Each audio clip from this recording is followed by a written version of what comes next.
We are blessed to have born in such an era in which so many discoveries and inventions have already taken place. लेकिन हमारे ancestors के time पर इतनी सारी discoveries नहीं हुई थी. हैव यू एवर थॉट किस तरीके से वो लोग टाइम देखा करते थे? ये एक एग्जाम्पल लेके हम लोग इस वीडियो को आज स्टार्ट करने वाले हैं. Hello everyone, this is Ratika Roy Bhattacharya. I welcome you all on my YouTube channel Study Together with Ratika. Let's do some Gyanbazi.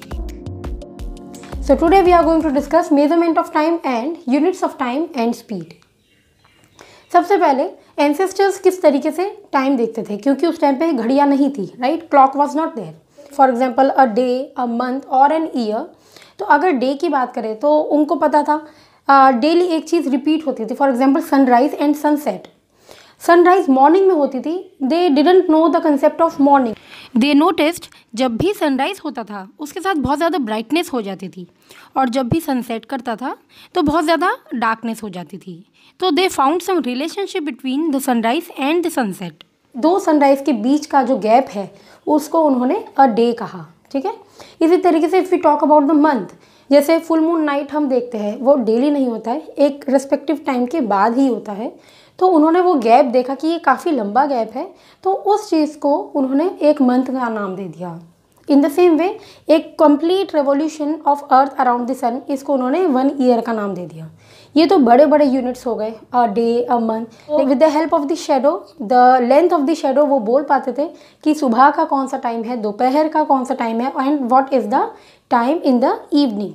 Of course 3:20 हुए हैं तो वो वाला टाइम वो डेफिनेटली नहीं बता पाते थे, लेकिन वो अप्रॉक्सीमेट वैल्यू निकाल लेते थे.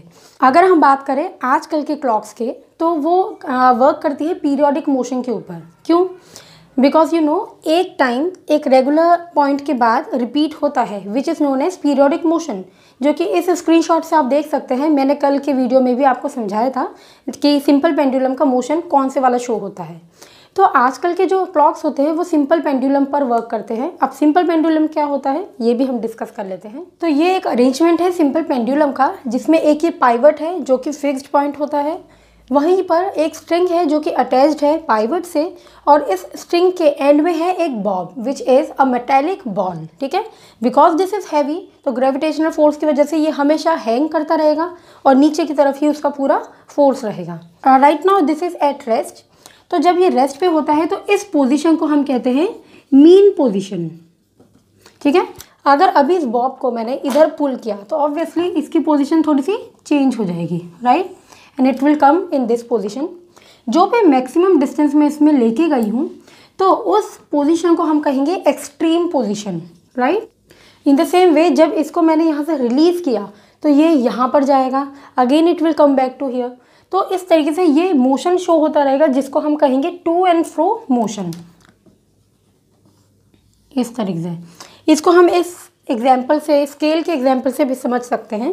For example right now this is the mean position. इसको मैंने इधर किया तो ये एक्सट्रीम पोजीशन है. Again it will come here and this one is also extreme position. When it comes here this one is again mean position. तो इस तरीके से बार बार इस तरीके से मूव करता रहेगा. ठीक है. Now there are some characteristics of this simple pendulum like frequency, oscillation and time period. तो उसको भी हम डिस्कस कर लेते हैं. इसको जब मैंने इधर लेके गई तो ये इधर गया. When I release it from here तो ये ऐसे जाएगा और दोबारा ऐसे आएगा. इस तरीके से साइकिल चलती रहेगी, राइट. यहाँ पे था, यहाँ से एक बार ऐसे गया, and when it again comes back here, तो this complete cycle is known as one oscillation. Now this is one oscillation. इस oscillation को complete करने में जो भी टाइम लगा है that is known as the time period. 1 second में जितने भी टोटल नंबर ऑफ oscillations होंगे that will be known as its frequency. तो हमने ये 3 चीज़ें पढ़ी है यहाँ पर. oscillation means one complete cycle. एक oscillation को complete करने में जितना भी टाइम लगा है that is known as the time period. Then the total number of oscillations taking place in 1 second. 1 second में जितने भी oscillations हो रहे हैं that is known as its frequency. अब आप ऐसा सोच सकते हैं कि 1 सेकेंड में तो एक ही oscillation होता है, लेकिन ऐसा नहीं है. For example you see here, यहाँ पे अभी ये मीन पोजीशन में है. नाउ यू सी कितनी देर तक ये ऑसिलेट कर ही रहा है. सो 1 सेकेंड में बहुत सारे नंबर ऑफ ऑसिलेशंस हो सकते हैं, right. So this was about the simple pendulum. कैसा लगेगा आपको अगर कोई आपसे आपकी एज पूछे और आप बोले 3452 डेज़ का हूँ मैं। This is not at all the right way to tell your age, क्योंकि इससे हमें अंदाज़ा लगाने में बहुत टाइम लग जाएगा कि आप कितने साल के हैं या कितने महीने के हैं। There are so many units of time, लेकिन कौन सा यूनिट कहाँ पर यूज़ करना है, so this totally depends on the convenience. So again it is very much important to use the convenient unit. तो इसी में हम देखते हैं यूनिट्स ऑफ टाइम में देयर आर मैनी यूनिट्स, लेकिन जो बेसिक यूनिट है that is second, right, then minute and hour. So this totally depends कि आपके लिए कन्वीनियंट कौन सा है उस टाइम पे, तो आप वही वाली यूनिट को यूज़ करेंगे। Now if we talk about the speed, you know that speed equals to distance upon time, right. अभी आपको एक क्वेश्चन गिवन है कि स्पीड निकालनी है, टाइम अगर सेकंड्स में गिवन है तो ऑब्वियसली आप डिस्टेंस को मीटर्स में यूज़ करेंगे, वो सबसे ज़्यादा कन्वीनियंट होगा। किलोमीटर भी यूज़ कर सकते हैं बट कन्वीनियंट होगा metre, so that the speed unit will be metre per second. तो स्पीड की बेसिक यूनिट हो जाती है metre per second, whereas kilometre per hour भी यूज़ होता है इन केस आपको कोई एक न्यूमेरिकल गिवन है और उसमें पर्टिकुलरली पूछा है that convert your answer into kilometre per our, you are supposed to write the answer in kilometer per hour.